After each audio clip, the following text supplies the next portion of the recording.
Bom dia! Que bom ter você conosco. Que bom esse domingo, dia 21 de junho de 2020.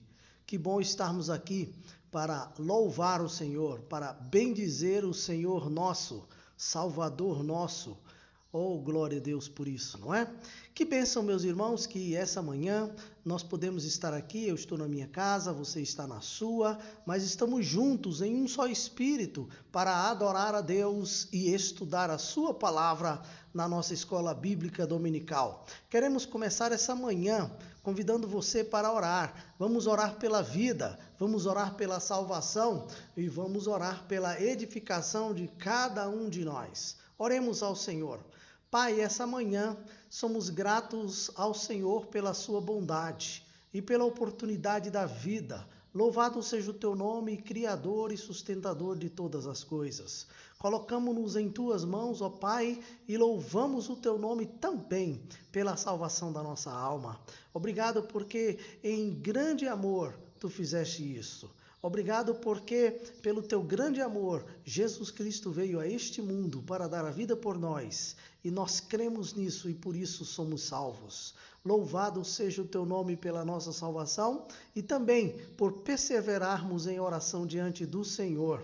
Ó Deus, somos gratos de todo o nosso coração porque todos os dias, pela tua palavra, o Senhor tem edificado nossas almas, edificado nossas vidas e nos feito triunfar, crescer e permanecer e perseverar na fé em Cristo Jesus. Aos domingos pela manhã, Pai, o Senhor tem nos abençoado. Aos domingos à noite também com a Tua palavra, com o encontro para louvar o Teu nome e as quartas-feiras onde nós buscamos o Senhor. Ó Pai, louvado seja o nome do Senhor. Receba a nossa adoração, receba nosso culto, receba nossa gratidão em nome do Senhor Jesus. Amém. Queridos, gostaria de convidá-los para louvarmos o Senhor, para buscarmos o Senhor, para exaltarmos o Senhor essa manhã. Por isso, vamos louvar o Senhor. Cante conosco, adore ao Senhor conosco com esses hinos que vamos adorar o Senhor, que vamos louvar o Senhor, que vamos cantar para o Senhor.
meus irmãos, que podemos louvar o Senhor. O caminho de Deus é perfeito, não é? Nem sempre eu entenderei, mas eu seguirei, eu permanecerei nesse caminho.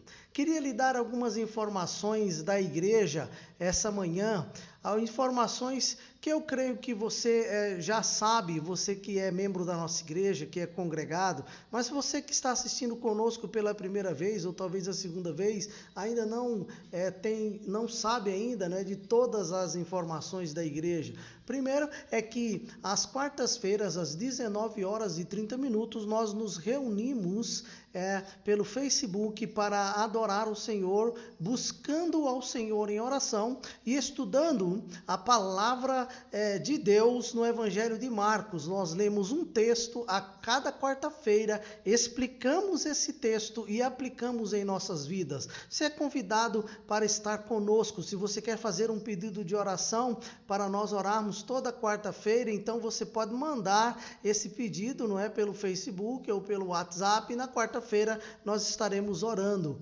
Aos domingos à noite, esse mês de junho, eu estou pregando na carta de Paulo aos Romanos. No primeiro domingo eu falei sobre comunhão, semana passada eu falei sobre família e hoje à noite vou falar sobre discipulado na carta de Paulo aos Romanos, e a semana que vem, então, no último domingo desse mês, sobre a mutualidade.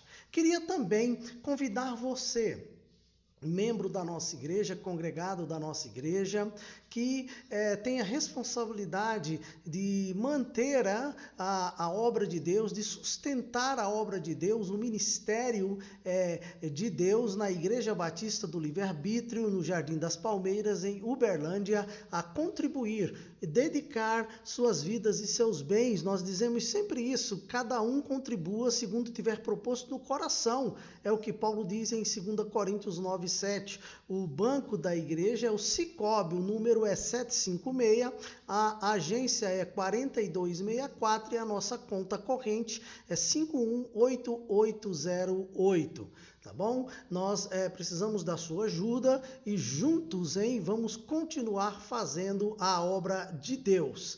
Queridos, nós estamos por fazer a restauração do telhado do salão social da igreja.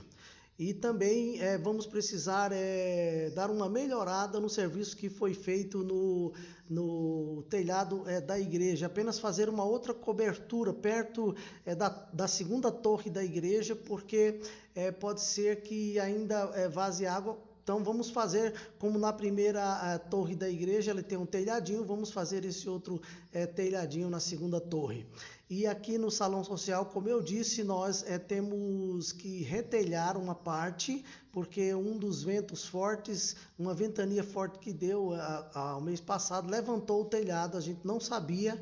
Quando fomos fazer o serviço do telhado da igreja, foi que vimos o que aconteceu.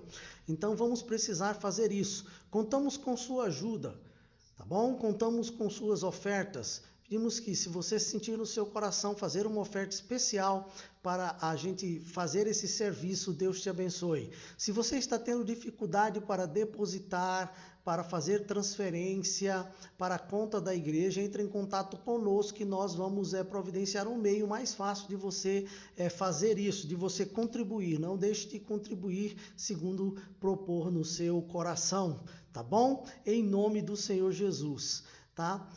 Quero convidá-lo agora, neste momento, a continuar a nossa reunião louvando o nome do Senhor.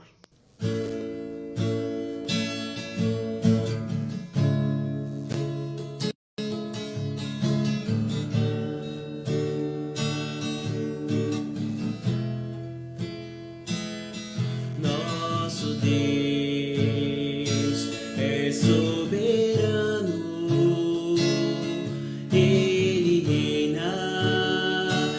A fundação do mundo. Nosso Deus é soberano, Ele reina antes da fundação do mundo. A terra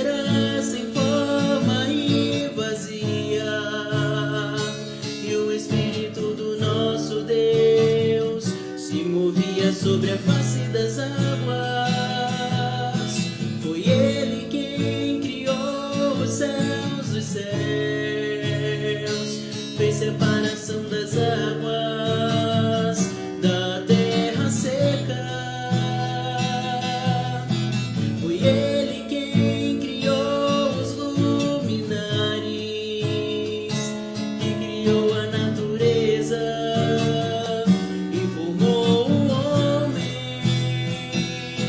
Glória a Deus por suas maravilhas, pela sua grandeza.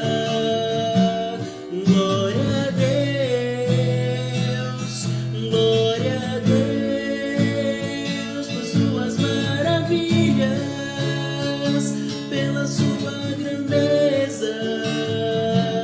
Glória a Deus, nosso Deus é soberano, Ele reina antes da fundação do mundo. Nosso Deus é soberano, Ele reina antes da fundação do mundo. A terra era sem forma e vazia, e o Espírito do nosso Deus se movia sobre a face das águas. Foi Ele quem criou os céus dos céus, fez separação das águas da terra seca.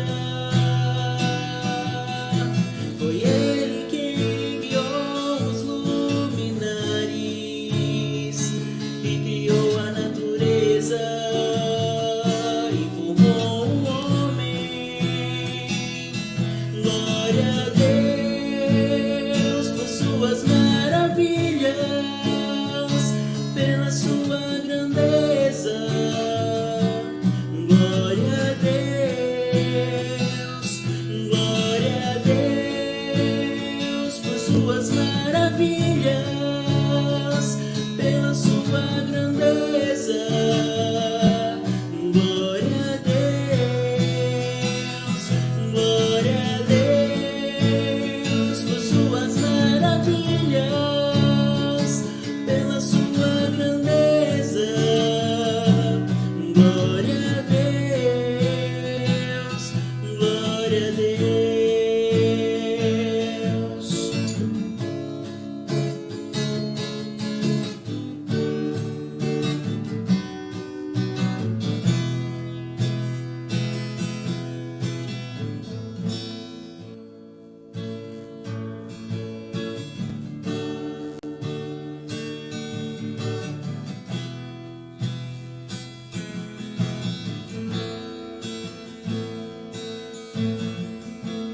Deus supremo és, soberano em glória, és incomparável em tua formosura, és incomparável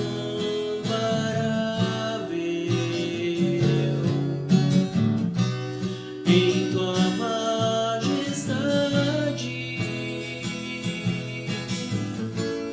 Não há outro Deus como Jeová, não há outro Deus além do Senhor. Não há no céu, não há na terra, não há no mar Deus como o Senhor. Não há no céu, não há na terra, não há no mar Deus como o Senhor.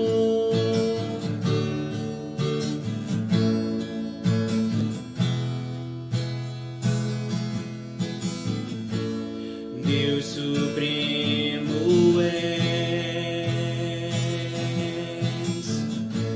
soberano em glória,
Que bom que estamos aqui, não é? Para adorar o nosso Deus, bendizer o seu poderoso nome, buscar o Senhor em oração, louvá-lo com hinos e cânticos e também estudar a sua poderosa palavra. Essa manhã nós vamos continuar estudando sobre o tema Uma Igreja Acolhedora, e esse é o nosso 7º estudo. Uma igreja acolhedora é uma igreja ou é uma comunidade de cura. Uma igreja acolhedora é uma comunidade de cura. Nosso versículo para memorização essa manhã é Tiago, capítulo 2, versículo 1. Meus irmãos, não tenhais a fé em nosso Senhor Jesus Cristo, Senhor da glória em acepção de pessoas. Tiago 2 e 1. Eu espero que você tenha meditado. Esse versículo é um versículo bom, né, de se memorizar e bom de se aprender também. Meus irmãos, não tenhais a fé em nosso Senhor Jesus Cristo, Senhor da glória em acepção de pessoas. Eu gostaria de convidá-lo a termos uma palavra de oração, pedindo ao Senhor a sua graça essa manhã para estudarmos a sua palavra, pedindo também a sua iluminação. Oremos ao Senhor. Pai, essa manhã nós somos gratos ao Senhor pela sua bondade, somos gratos ao Senhor pela sua graça e queremos, ó Pai, dentro da sua vontade, pedir ao Senhor que o Senhor nos ajude a aprender a tua palavra. Que haja, Pai, em nosso meio essa manhã edificação e salvação para a glória do teu nome, em nome do Senhor Jesus. Amém. Portanto, pois bem, queridos, estamos estudando a palavra de Deus.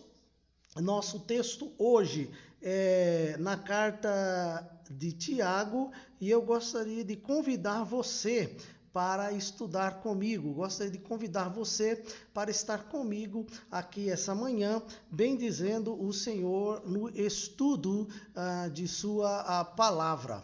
A carta de Tiago, meus irmãos, faz parte daquelas cartas da Bíblia do Novo Testamento chamado de cartas gerais. Ela é considerada a mais prática de todas as cartas gerais. Essas cartas gerais foram escritas por o escritor aos Hebreus, por Pedro, por João, por Judas. Então, vamos, e por Tiago, não é?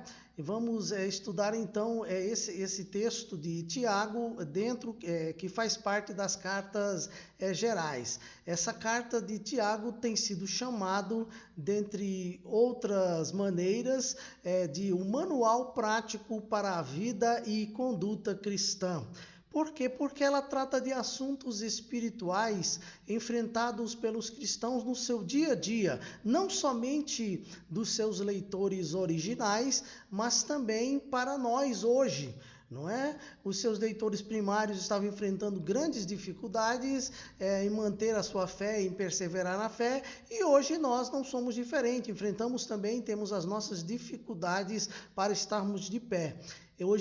Ontem eu encontrei uma pessoa e conversando com a pessoa me falou que muita gente tem fraquejado na fé, muita gente tem esfriado na fé, muita gente tem se afastado da igreja por conta desse período em que nós estamos vivendo de afastamento social. Queridos, vamos dar graças a Deus, porque nossa igreja está em afastamento social, em distanciamento social. Não estamos tendo cultos presenciais, mas estamos conseguindo vencer essa provação, vencer a tentação de afastar-se do Senhor. Estamos vencendo a hipocrisia, queremos vencer a acepção de pessoas, o controle da língua e sobre todas as coisas que essa carta de Tiago fala. Eu sei, muita gente realmente tem fraquejado na fé, mas nós queremos perseverar, queremos estar firmes, queremos continuar seguindo ao Senhor. O Tiago, que é o autor da carta, meus irmãos, é o Tiago, irmão do Senhor. Mas o nome Tiago era comum na época do Novo Testamento. E a Bíblia registra pelo menos 4 pessoas com esse nome que no qual ela deu destaque no Novo Testamento. A primeira pessoa que nós encontramos é Tiago, filho de Zebedeu, que era irmão de João, que também era discípulo e apóstolo do Senhor. Eles eram pescadores, e esse Tiago é aquele que foi morto por Herodes. Se você abrir a sua Bíblia, lá no Evangelho de Mateus, no capítulo 4, Evangelho de Mateus, capítulo 4, você vai ver claramente isso, capítulo 4, versículo de número 21, diz assim, passando adiante, viu outros 2 irmãos, Tiago, filho de Zebedeu, e João, seu irmão, que estavam no barco em companhia de seu pai, consertando as redes, e chamou-os. Quer dizer, Jesus o chamou. E Atos capítulo 12, versículo 2, Atos dos Apóstolos, o 5º livro do Novo Testamento da Bíblia, logo depois do Evangelho de João, capítulo 12, veja lá, abra sua Bíblia, Atos capítulo 12, versículos 1 e 2. Veja o que a palavra de Deus diz, Por aquele tempo, mandou o rei Herodes prender alguns da igreja para os maltratar, fazendo passar a fio de espada a Tiago, irmão de João.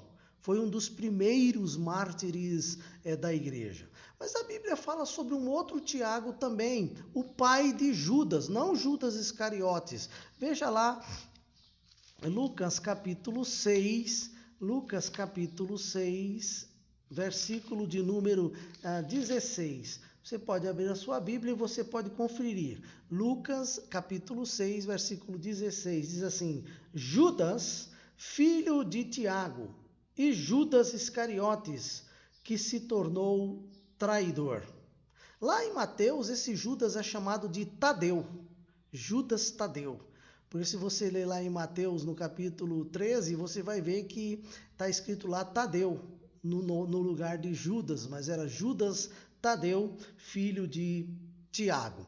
Uma outra pessoa chamada na Bíblia de Tiago e que é falado no Novo Testamento é Tiago, filho de Alfeu, outro discípulo do Senhor. Veja lá no Evangelho de Marcos, no capítulo 10, você pode abrir a sua Bíblia, Marcos 10, de 2 a 4.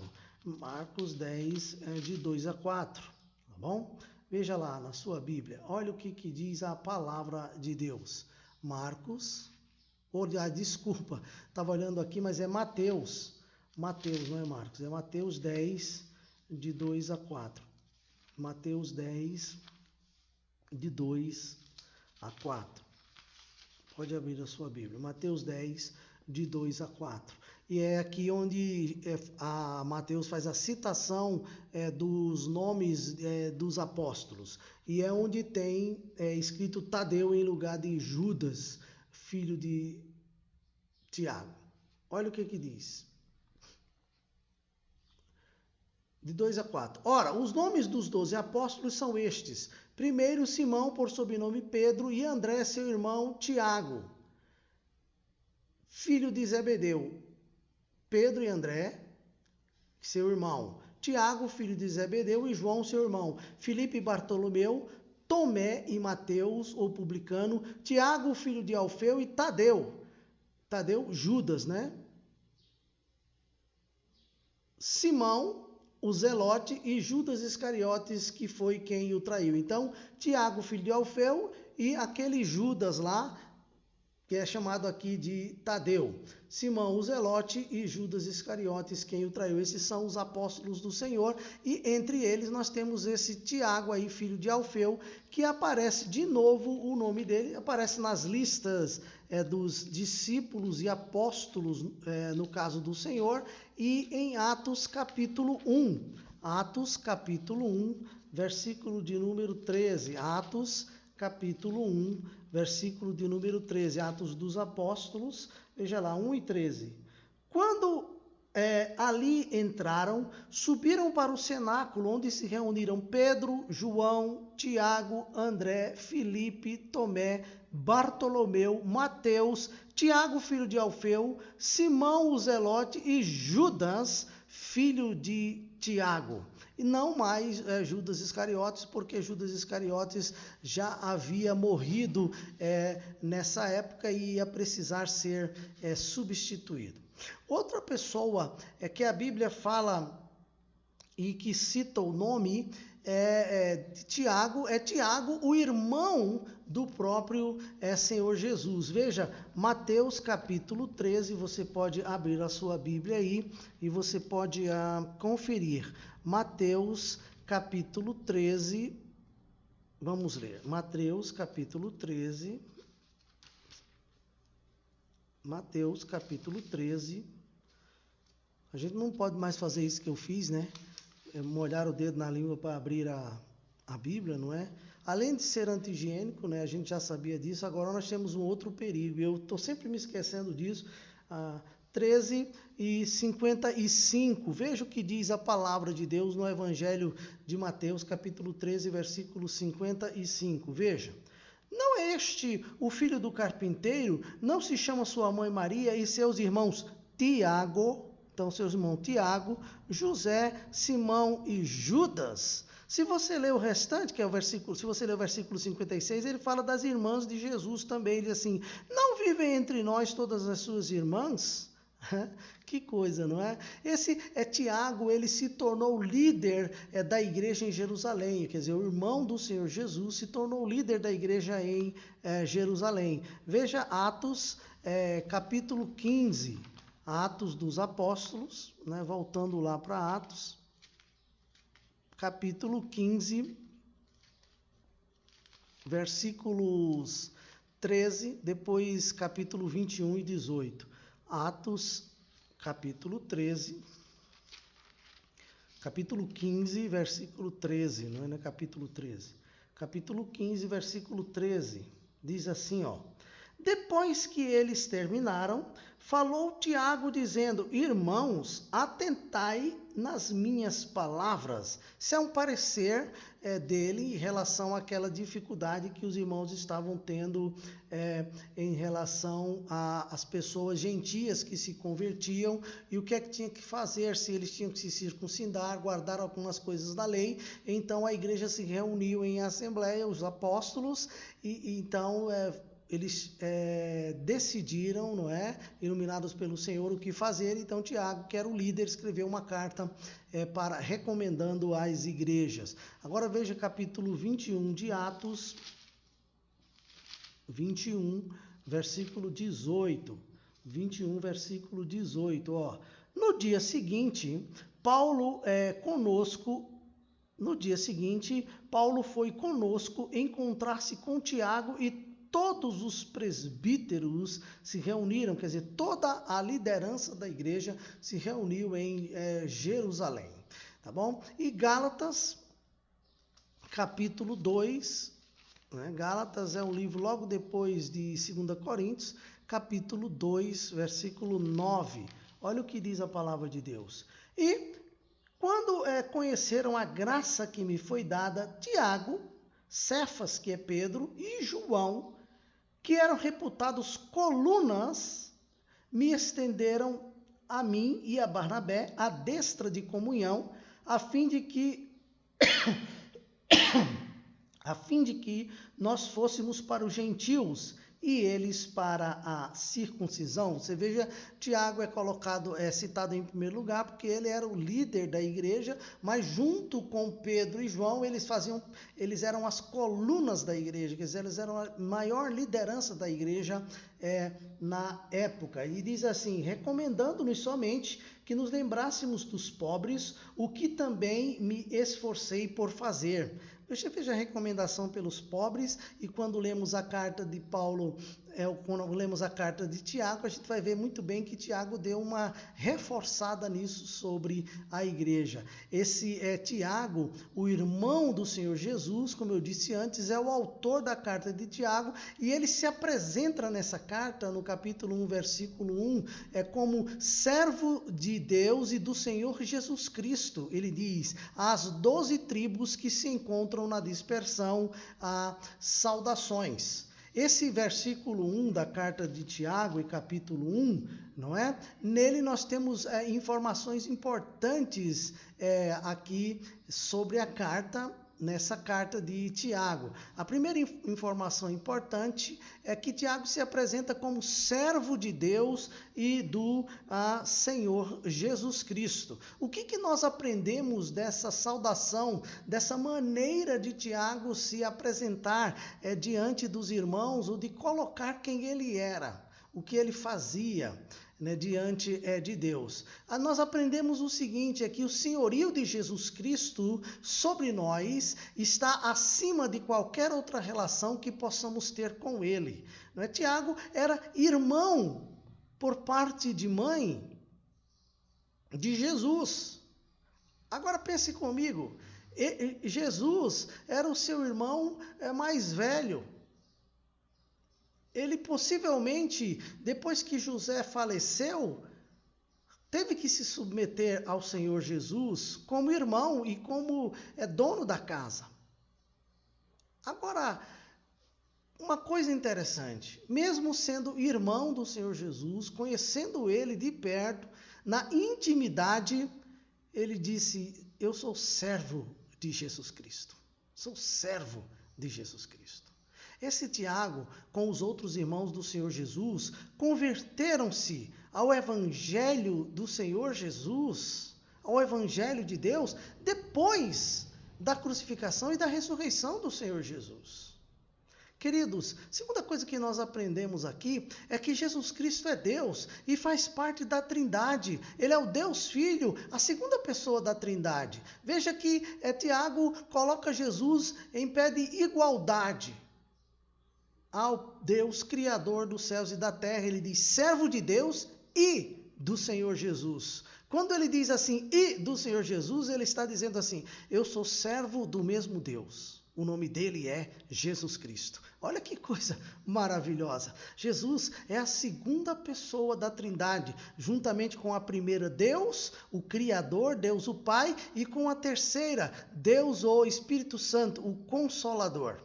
E a terceira coisa que nós aprendemos aqui nesse versículo é que não há honra maior do que podermos nos apresentar como servos de Deus e de Jesus Cristo. Porque Tiago podia ter dito assim, olha, eu sou o irmão do Senhor Jesus, me respeitem, ele é o Salvador, tá? E se eu sou o líder da igreja, foi ele que me deu essa autoridade, não é brincadeira, hein? Presta atenção.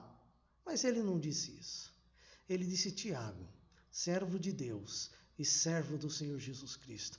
Ele diz, embora eu seja irmão do Senhor Jesus, eu sou servo do Senhor Jesus, igual a todos vocês. Esse Jesus não é apenas um irmão de sangue que eu tive. Ele é meu irmão na fé, ele é meu Salvador e, acima de tudo, ele é Deus. Ele é Deus. E tem uma coisa, é uma honra para mim dizer que eu sirvo a Jesus Cristo. Que coisa, que exemplo maravilhoso, meus amados irmãos. Tiago se via primeiramente como servo de Jesus Cristo. Ele havia crescido com ele na cidade de Nazaré. Ele era seu irmão mais velho, o Senhor de quem Tiago se tornou servo. Isso não deve sair das nossas mentes. Há pelo menos 4 implicações nessa frase, disse William Barclay. Obediência absoluta, humildade absoluta, lealdade absoluta e honra absoluta.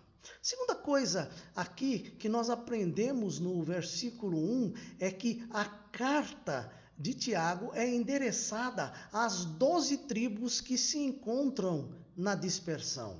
Há duas maneiras de nós entendermos essa expressão, 12 tribos que se encontram na dispersão. Primeiro, ela pode ser uma referência a todos os cristãos, judeus e gentios, convertidos ao cristianismo, que não estavam em território judeu, em território israelense.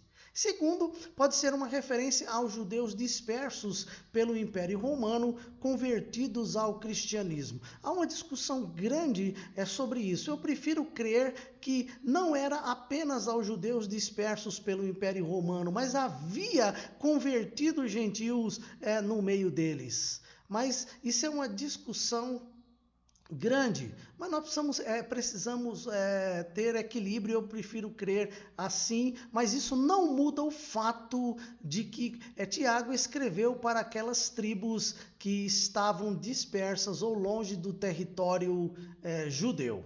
Tá? Uma outra coisa, ou a terceira coisa que nós aprendemos no versículo 1, é que Tiago usa a expressão saudações. Ele não usa aquela expressão que Paulo sempre usa, graça e paz. Ou que ele usa nas cartas pastorais, graça, misericórdia e paz. Mas ele usa saudações. Um termo diferente de graça, não é? Cheirem, mas essa expressão era uma expressão típica da época em que eles estavam vivendo. Veja, vamos lá para o livro de Atos dos Apóstolos, onde Tiago usa essa mesma expressão naquela carta que contém a decisão do Concílio de Jerusalém, que nós falamos anteriormente, quando estávamos falando sobre quem era esse Tiago aí. Tiago, capítulo 15, mas tem um versículo antes, não é? Tiago 23, versículo 26, que contém essa saudação. Tiago 23 e 26. Tiago 23 e 26. Cláudio Lísias, ao excelentíssimo governador Félix, saudações. Ou em algumas versões, saúde. E era uma saudação típica da época, não é? E o governador usa, não é? E capítulo 15, versículo 23, Tiago diz assim: escrevendo por mão deles, os irmãos, tanto os apóstolos como os presbíteros, aos irmãos de entre os gentios em Antioquia, Síria e Cilícia, diz Tiago, saudações. Saudações. Síria e Cilícia, saudações. A carta que foi escrita por Tiago, né, irmão do Senhor, não é, as 12 tribos, não é, que estavam, as 10 tribos que estavam dispersas, 12 tribos dispersas, ele saúda com a palavra saudações, foi escrita quase que com toda certeza em Jerusalém entre os anos 40 e 62. 62 mesmo, talvez ele tenha concluído se ele escreveu entre 60 e 62, porque ele foi morto, martirizado no ano de número, no ano 62 depois de Cristo. Alguns historiadores e exegetas preferem acreditar que foi escrito no ano 40, mas eu prefiro acreditar que foi entre esses anos, entre 40 e 62. Há dois esboços que podemos usar, meus irmãos, para estudar a carta de Tiago. Primeiro esboço pode ser esse: Jesus, tendo como tema do esboço, né, da carta, é o nosso modelo de fé. Tá?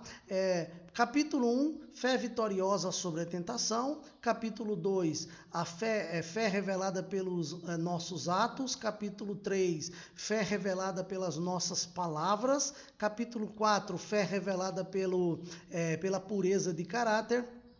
E capítulo 5, fé revelada pela vida de oração. Esse seria um esboço bom para se estudar a carta de Tiago sobre a fé prática, não é? E um outro esboço seria dar como tema a carta de Tiago 5 características de um cristão maduro, e então estudar sobre isso. Primeira característica: um cristão maduro é paciente em meio a provação, capítulo 1, capítulo 2 vive na prática a verdade ou da verdade, capítulo 3 tem controle sobre a sua língua, capítulo 4 é um cristão pacificador e capítulo 5 tem uma vida de oração equilibrada. Esse esboço é o que aquele autor Warren Wiersbe usa em seu comentário. Tá? O capítulo 2, olhando ele mais de perto, é um dos textos mais importantes da Bíblia. Mais importantes. Mas foi um texto difícil de compreender e de entender pelos primeiros estudantes da Bíblia. Muitos estudiosos não conseguiram entendê-lo logo de primeira. Um deles foi Lutero. Lutero não entendeu, tanto que chegou a chamar a carta de Tiago de a carta de palha. E nos seus escritos diz ele que sentiu que a carta não tinha o peso do evangelho. Ele teve dificuldade. Por quê? Porque ele pensava que Tiago estava tentando contradizer o ensino de Paulo sobre a salvação somente pela fé. Mas será que Tiago estava contradizendo Paulo? É claro que não, meus irmãos. Se nós estudarmos as cartas de Paulo, Efésios e outras que falam sobre, e Romanos, que falam sobre a salvação pela fé somente, a justificação somente pela fé, e estudarmos ela conjuntamente com a carta de Tiago, nós vamos ver que elas se complementam. Olha, Paulo falou que a causa da salvação é a justificação somente pela fé. Já Tiago diz que a evidência, não a causa, a evidência da salvação são as obras da fé. Paulo olha para a causa da salvação e fala da fé. Tiago, queridos, olha para a consequência da salvação e fala das obras. A questão, na verdade, levantada por Paulo é: como a salvação é respondida? Biblicamente, a resposta é: pela fé somente. Pela graça sois salvos por meio da fé somente. Agora, qual é a pergunta de Tiago? Qual é a sua questão? Qual é o seu questionamento sobre isso? Ele diz assim: como essa fé verdadeira, essa fé que é somente, essa salvação que é somente pela fé, como que essa fé, essa salvação verdadeira é reconhecida? E ele dá uma resposta no seu livro: por aquilo que fazemos, pelas suas obras, pelo nosso testemunho. Nós gostamos muito de falar pelo testemunho, temos que dar um bom testemunho. Pois é, o testemunho da nossa fé, o testemunho do que nós cremos. Assim, queridos, Tiago e Paulo não estão se contradizendo, mas se complementando, se completando, não é? Olha essa frase: somos justificados diante de Deus pela fé, somos justificados diante dos homens pelas obras. Deus pode ver a nossa fé, mas os homens só podem ver o nosso testemunho ou as nossas obras. Tenha isso no seu coração, porque no capítulo 2, Tiago diz que a fé verdadeira é conhecida pelo relacionamento imparcial com as pessoas, pelo nosso relacionamento imparcial com as pessoas. A maneira como nos comportamos, meus amados, com as pessoas, indica o que realmente nós cremos sobre o nosso Deus. Por isso não podemos separar relacionamento de comunhão divina. 1 João 4,20 é claro que nós não podemos separar. Se temos comunhão com Deus, se amamos o nosso Deus, demos comunhão com os irmãos e amamos os nossos irmãos. Senão não é verdadeira a nossa fé, não é verdadeira a nossa comunhão, não é verdadeiro o nosso relacionamento com Deus. E aqui, no capítulo 2, Tiago diz que nossa fé é testada, se ela realmente é genuína, pela maneira como nós tratamos as pessoas, pela maneira como nos relacionamos. E ele fala de um grande problema, não é? Que há nos relacionamentos. E ele está falando isso da igreja. ele deixa claro que um dos grandes problemas do relacionamento entre as pessoas é o preconceito. Não só para as pessoas que não têm fé e não vivem na fé em nosso Senhor Jesus Cristo, mas principalmente as que vivem na fé. Preconceito, como você sabe, eu vou apenas repetir, é uma opinião formada sobre outra pessoa. Se você não sabe, então grave isso aí. Preconceito é uma opinião formada sobre outra pessoa antes de conhecer essa pessoa. Trata-se de um julgamento prévio sem as devidas informações ou as informações necessárias. Sabe aquela frase comum, não é? Ou aquele dito comum é: eu não bati com essa pessoa, não gostei da cara dessa pessoa. Pela primeira vez que a gente vê a pessoa, a gente fala: meu espírito não bateu com ele ou com ela. Isso é um tipo de preconceito. Então, é uma opinião formada sobre outra pessoa antes de conhecer a pessoa, não é? Então, principais tipos de preconceito. Há muito que se falar sobre isso, mas vou apenas citar esses tipos de preconceito que são os principais e o que está na mídia. Não só hoje, mas sempre esteve. Hoje com mais força, não é? É o preconceito racial, aquele que é praticado contra uma pessoa por causa da cor da sua pele. É o que está agora em alta por conta daquele problema, daquele incidente lá nos Estados Unidos. Segunda, preconceito que está também muito na mídia e em voga, é sexual. Aquele que é praticado por causa do sexo da pessoa, se é homem ou se é mulher, ou de sua opção sexual. Não é? Quando eu digo de opção sexual aqui, estou falando da comunidade LGBT. Nada contra eles, mas biblicamente a maneira como eles se portam, as suas atitudes e essa opção para nós, os cristãos, que reconhecemos a Bíblia como palavra de Deus, sem nenhuma ofensa ou discriminação da minha parte, nem da nossa igreja, biblicamente nós reconhecemos isso como pecado, como qualquer outro tipo de pecado. Tá bom? Então, discriminar essas pessoas, não é um tipo de preconceito. E a questão do preconceito também religioso, que está em alta também, aquele que é praticado contra uma pessoa por causa da sua religião, se ele é católico, se ele é evangélico, se ele é islâmico, se ele é espírita, se ele é budista, qualquer outra religião do mundo, não é? Você não pode discriminar uma pessoa porque ele fez uma opção por viver e praticar aquela religião. E um outro tipo que está bem em alta é o preconceito social, aquele que é praticado contra uma pessoa por causa de sua condição econômica ou intelectual. Se é pobre, se é rico, se é formado em algum curso, se não tem formação, as pessoas não podem ser discriminadas por isso.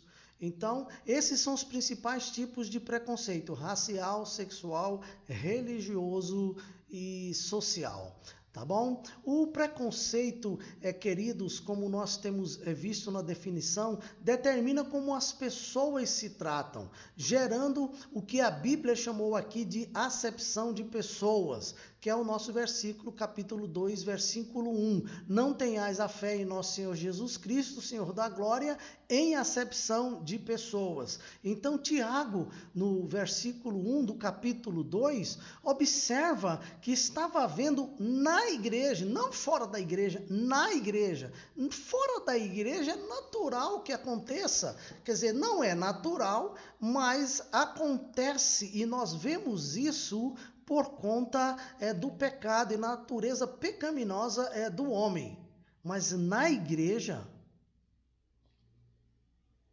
onde pessoas nasceram de novo, tiveram sua natureza mudada, não deveria acontecer. Mas Tiago observa que estava havendo na igreja um tipo de preconceito e acepção entre ricos e pobres. Estava havendo um certo favoritismo por pessoas com condições financeiras na igreja. Por isso, Tiago resolveu enfrentar esse problema de frente. Veja, ele sobre essa questão do preconceito aí das pessoas, nós vamos ver 3 importantes lições aqui no versículo 1, mas eu gostaria de ler para você alguns versículos a partir do 2, para você ver como que ele trata isso. Veja, Tiago capítulo 2, versículos aí 1, nós já lemos, né, e memorizamos: meus irmãos, não tenhais a fé em nosso Senhor Jesus Cristo, o Senhor da glória, em acepção de pessoas. Aí ele diz, versículo 2, se portanto entrar na vossa sinagoga algum homem com anéis de ouro nos dedos, em trajos de luxo, e entrar também algum pobre andrajoso, e tratardes com deferência o que tem os trajos de luxo, e lhe disserdes: tu, assenta-te aqui em lugar de honra, e disserdes ao pobre: tu, fica ali em pé, ou assenta-te aqui abaixo do estrado dos meus pés. Não fizestes distinção entre vós mesmos, e não vos tornastes juízes tomados de perversos pensamentos? Veja que ele coloca uma situação hipotética, uma situação hipotética, nós cremos, mas pode não ter sido hipotética, ele pode estar citando um exemplo, preferimos crer que foi hipotético, mas a ideia é que, de qualquer forma, algumas pessoas tinham pensamentos perversos, ou pessoas estavam fazendo discriminação entre os ricos e os pobres que frequentavam a igreja do Senhor Jesus Cristo e dividindo as classes, colocando alguns na frente, outros atrás, uns no chão, outros de pé, e dando preferência para os melhores lugares e os melhores assentos para os de posição financeira melhor. Isso é uma coisa triste, mas é isso que estava acontecendo lá na igreja, e Tiago, então, coloca um fim nisso, e ele trata isso de maneira radical, não é? Ele vai lá na ferida e ele coloca realmente o mertiolate, ele coloca aquele remédio que queima. Hoje o mertiolate não queima mais, não é? Mas na época em que eu era criança, quando a gente levava um arranhão que dizia mertiolate, era pior do que a dor do arranhão, não é? Mas curava, tá bom? Olha o que Tiago diz aqui a partir do versículo 5 do capítulo 2. Ouvi, meus amados irmãos, não escolheu Deus os que para o mundo são pobres, para serem ricos em fé e herdeiros do reino de Deus que ele prometeu aos que amam? Ele faz uma outra pergunta: será que vocês ainda não perceberam que Deus não leva em conta esse tipo de coisa? Se é rico ou pobre? Será que vocês não levaram em conta a posição, que Deus não leva em conta a posição social da pessoa? Eles não estavam entendendo bem, não é? A igreja havia perdido a noção se realmente isso estava acontecendo.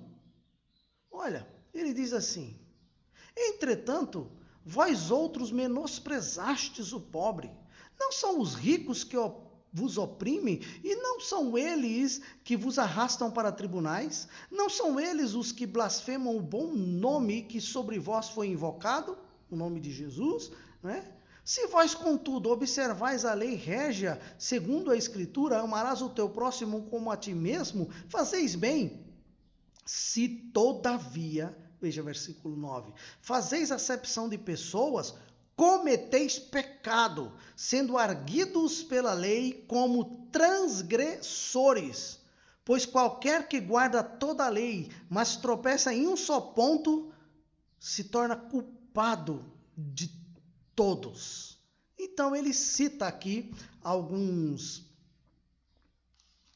mandamentos da lei. Veja, vamos ler versículo 11 em diante. Portanto, aquele que disse não adulterarás, também ordenou, não matarás. Ora, se não adulteras, porém matas, vens a ser transgressor da lei. Falai de tal maneira e de tal maneira procedei, como aqueles que hão de ser julgados pela lei da liberdade. Ele diz assim, aquilo que você crê, aquilo que você prega, viva. Porque o juízo é sem misericórdia para com aquele que não usou de misericórdia. A misericórdia triunfa sobre o juízo. E a partir daí ele começa então a falar sobre viver a fé. Viver as boas obras da fé que Deus preparou de antemão para aqueles que foram salvos por ele. Tendo isso em vista, o combate de Tiago sobre a acepção de pessoas, e que não deve haver isso na igreja, não deve haver preconceito em nosso meio, ou pelo menos não deveria haver. Se há, precisamos expurgar, como diz Tiago aqui. Ele chama esse tipo de ação ou de pensamento de perversos pensamentos. E precisamos retirar isso do nosso meio. Qualquer tipo de preconceito. Nós somos chamados para pregar o Evangelho, adorar a Deus e pregar o Evangelho para a salvação e edificação da igreja de Deus. Aqui no versículo 1, voltando ao versículo 1, meus irmãos, não tenhais a fé em nosso Senhor Jesus Cristo, Senhor da glória, em acepção de pessoas. Nós aprendemos 3 lições importantes com Tiago dentro do contexto. Primeira lição é que a igreja é uma comunidade de irmãos. Ele diz assim, versículo 1, não é? Capítulo 2. Meus irmãos, ele não diz assim, todo mundo, o mundo inteiro. Não, meus irmãos, ele está sendo específico. Vocês que um dia receberam Jesus Cristo como Salvador. Mas quando ele diz meus irmãos, ele está falando da comunidade da fé. Uma comunidade de pessoas de todas as classes sociais.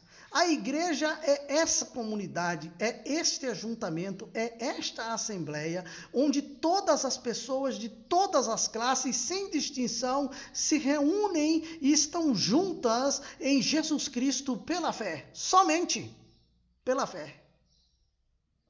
Então, Paulo diz em Gálatas capítulo 3, versículo 28, justamente isto. Ele diz, dessarte, não pode haver judeu, nem grego, nem escravo, nem liberto, nem homem, nem mulher, porque todos vós sois um em Cristo Jesus. Paulo está dizendo, não tem acepção na igreja, não tem diferença, todos estamos diante de Deus da mesma forma pela fé, e somos iguais.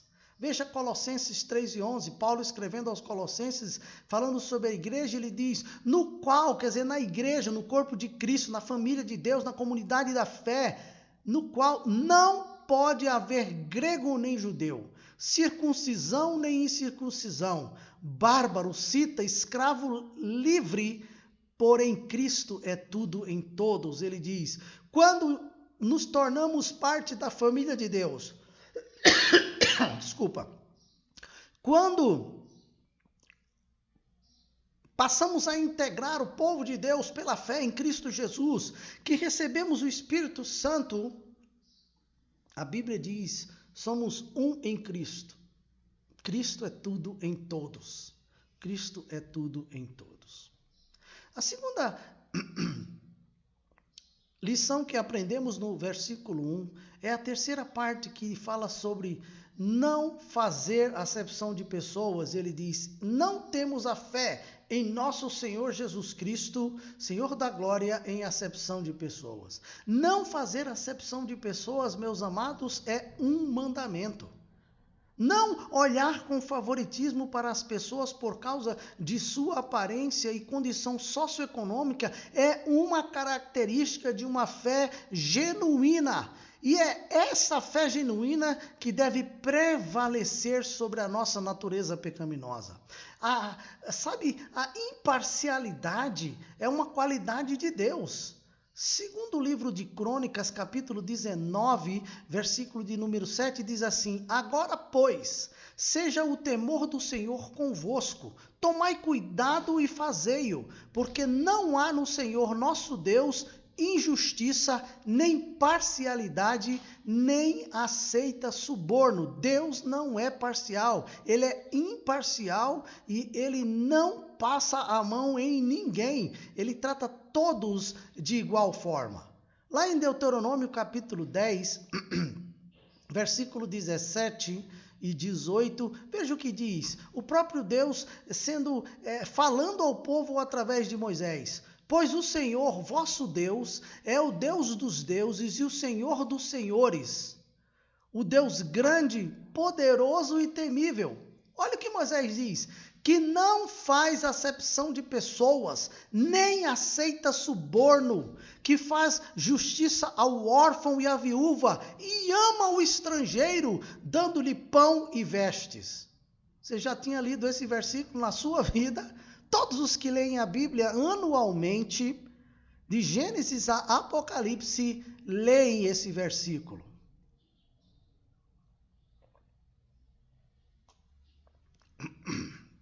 O tempo está bem seco, não é porque chegou o inverno. Nós estamos com a umidade do ar baixa aqui em Uberlândia, então minha garganta já não estava mais aguentando. Queridos, veja o versículo. Deus é um Deus grande e poderoso, Deus dos deuses, Senhor dos senhores. Ele diz assim, ele não faz acepção de pessoas, não aceita suborno, faz justiça ao órfão e à viúva e ama o estrangeiro, dando-lhe pão e vestes. Agora, veja o que diz Levítico, capítulo 19, versículo 15. Levítico 19, 15. Isso é um mandamento que Deus dá ao povo de Israel, um mandamento ensinando-lhes como viver a vida comum. Uma lei.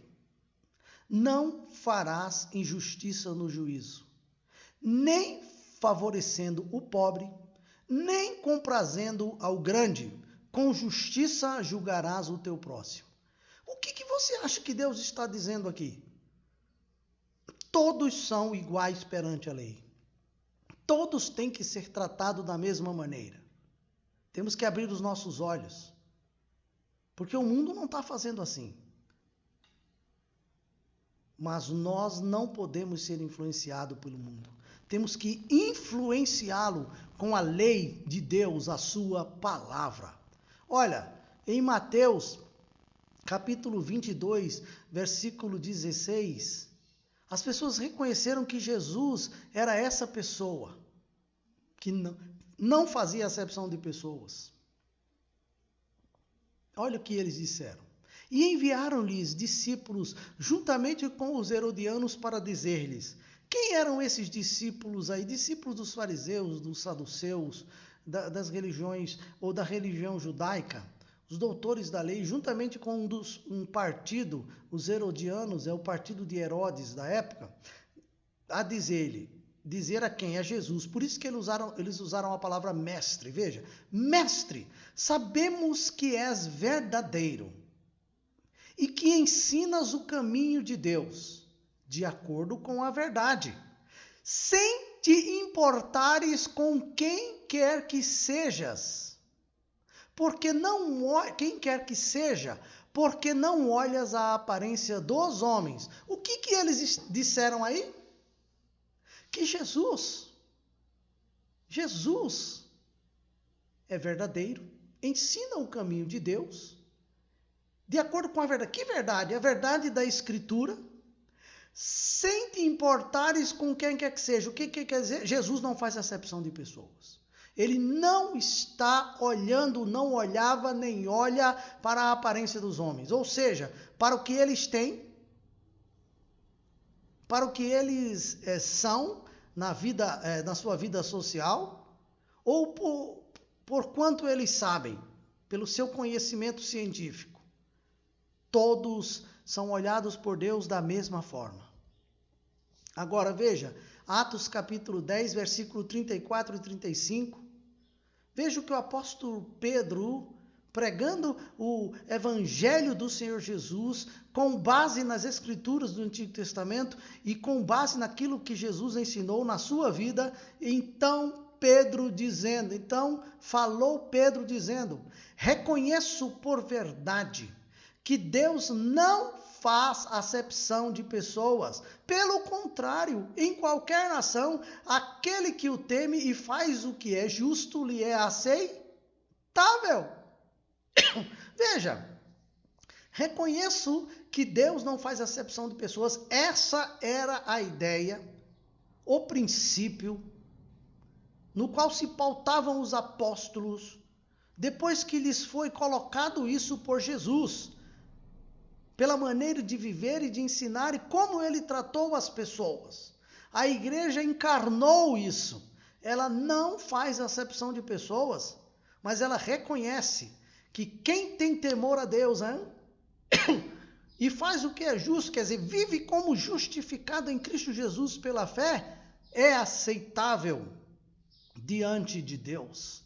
Queridos, essa é a segunda parte do versículo, que era a terceira, não é? Não faz acepção de pessoas. E agora, nosso última lição no versículo 1, depois de vermos que a igreja é uma comunidade de fé, de pessoas de todas as classes sociais, que vive a prática da fé ensinada nos escritos do Antigo Testamento, nas escrituras do Antigo Testamento, pautados na vida do Senhor Jesus, no ensino dos apóstolos, ou seja, no ensino dos apóstolos e dos profetas, sem fazer acepção de pessoas, tratando todas de igual modo com o Evangelho. Agora, a terceira lição que nós aprendemos está no meio do versículo, que é a glória na igreja pertence ao Senhor Jesus. O versículo diz: meus irmãos, não tenhais a fé em nosso Senhor Jesus Cristo, Senhor da glória. Senhor da glória, em acepção de pessoas. A glória do Senhor Jesus Cristo, meus amados, é obscurecida quando fazemos diferença entre os irmãos por causa da sua condição. Olha, somente ao Senhor Jesus pertence a glória na igreja, pois ele é chamado aqui no versículo de o Senhor da glória. Somente Jesus, deixa eu dizer para vocês com muita força, somente Jesus deve ser exaltado na sua igreja, porque a igreja é dele, é o seu corpo, é a sua família. Veja, João capítulo 1, versículo 14, fala muito bem quem que realmente tem a glória. Diz assim, e o verbo se fez carne e habitou entre nós, cheio de graça e de verdade, e vimos a sua glória, glória como do unigênito do Pai. Que glória eles viram? A glória do Senhor Jesus, glória, não é? Do Senhor Jesus. Agora veja o que 1 Pedro 4:11 diz. Veja o que Pedro diz. Se alguém fale de acordo com os oráculos de Deus. Se alguém serve, façam na força que Deus supre, para que em todas as coisas seja essa pessoa que fala, que serve, glorificado. Não, veja bem o versículo. Para que em todas as coisas seja Deus glorificado por meio de Jesus Cristo. Olha lá, a quem pertence a glória e o domínio pelos séculos dos séculos. Amém. A quem pertence a glória e o domínio pelos séculos dos séculos? Ao Senhor Jesus. E ele na igreja, por meio dele na igreja, no exercício dos dons espirituais, quando nós nos curvamos para servir ao Senhor na sua obra, seja em que frente for, damos glória a Deus. Deus é quem é glorificado. Jesus é quem é exaltado. Por isso, queridos, veja o que diz Paulo aos Efésios, capítulo 6, versículo 20 e 21.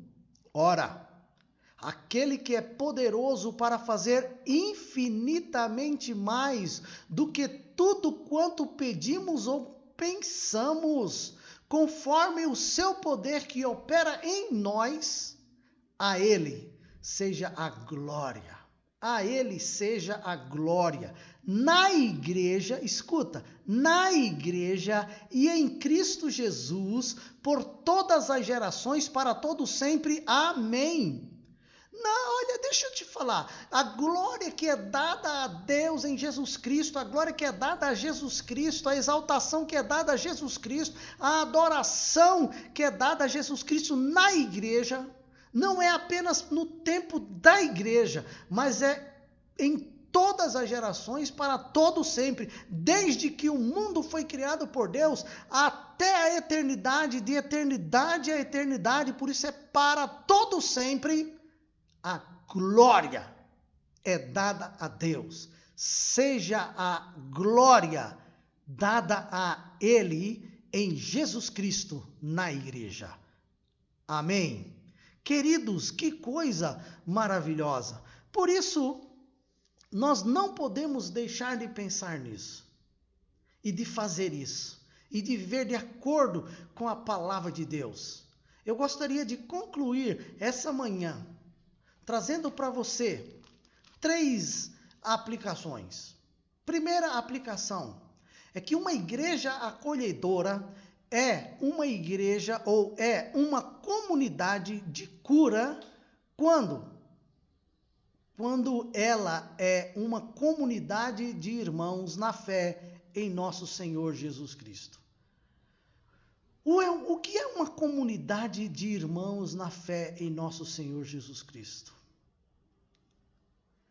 É um corpo, é uma família, que tem uma mesma fé, que defende uma mesma fé, que tem os mesmos objetivos, os mesmos propósitos, que defendem esses mesmos objetivos e propósitos, que se unem ali, em Cristo Jesus, por aquilo que Ele fez por eles, para glorificar, para adorar a Deus, para edificar cada um com a palavra de Deus, com a sua maneira de ser, e para alcançar os que ainda não fazem parte da família, sem acepção, nem com os que estão dentro, nem com os que estão de fora. Uma comunidade de fé, uma comunidade de irmãos, irmãos de verdade, que estão juntos, com pandemia e sem pandemia, que estão juntos na hora da alegria e na hora da tristeza, que oram juntos, que contribuem juntos, que participam juntos. Irmãos, uma comunidade que cura, é uma comunidade de irmãos na fé, em nosso Senhor Jesus Cristo, que defende a mesma fé, a mesma doutrina, que amam os irmãos, amam de verdade, não se afastam dos irmãos, estão juntos. Você sabe, há pouco tempo, algumas pessoas postaram, e sempre está havendo postagens sobre amigo, e uma das coisas que eu gosto nessas postagens sobre amizade, é que diz assim, que amigo é aquele que sabe quem você é, o que você faz, conhece o seu caráter, sabe que você é uma pessoa imperfeita, mas continua seu amigo. Irmãos na fé são assim. Eles não se afastam porque não concordam com tudo na vida das pessoas. Eles não se afastam porque veio uma pandemia e deixou a gente em casa. Eles não se afastam por essas coisas. Eles estão juntos, defendem uma mesma fé, uma mesma doutrina, um mesmo ensinamento. Irmãos na fé em nosso Senhor Jesus Cristo. Meus irmãos, não tenhais a fé em nosso Senhor Jesus Cristo em acepção de pessoas. Por isso, uma igreja acolhedora é uma comunidade de cura, quando ela, em segundo lugar, é uma comunidade inclusiva, onde todos precisam do evangelho do começo ao fim. Há pessoas que defendem que você ouve o evangelho, tem os ensinamentos elementares da fé, ou seja, quem você era e o que você é depois que recebeu a Cristo como Salvador, sobre batismo e sobre as ordenanças, não é? Batismo nas águas, lavagem dos pés dos santos e assim vai. Agora, Depois a pessoa não precisa ser mais ensinada sobre isso. Ela tem que ser ensinada sobre outras coisas. Ela não precisa mais ser ensinada sobre o Evangelho, precisa galgar coisas mais profundas. A pergunta é, a coisa mais profunda do que o Evangelho na fé em Cristo Jesus? Queridos, deixa eu te falar uma coisa. A nossa fé começa com o Evangelho. Porque pela graça sois salvos por meio da fé em quem? Em Jesus Cristo, que é o Evangelho. E a fé vem pelo ouvir, e ouvir a palavra de Deus é o Evangelho. A nossa fé em Cristo e a nossa caminhada na vida cristã começa com o Evangelho. Continua com o Evangelho. E vai com o Evangelho até o fim. Ensinar a Bíblia toda é ensinar o Evangelho. Quando ensinamos sobre o Antigo Testamento, temos que correlacioná-lo ao Novo Testamento, ao Evangelho do Senhor Jesus. Ao Evangelho do Senhor Jesus.